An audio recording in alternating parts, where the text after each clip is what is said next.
Major investment in public safety and firefighter safety is underway in Superior. Yeah, the needs in 1980.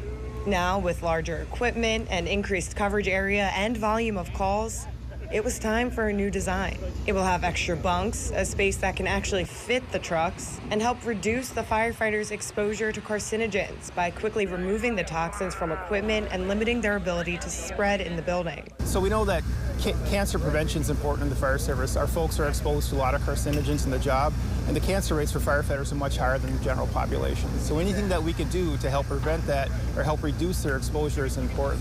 Once completed, the 3.5-bay station will house 1 fire engine and 4 firefighters full-time, and will continue to serve north of 21st Street in the city. That completion is expected by July 1st, 2027. In Superior, Madison Green, Northern News Now.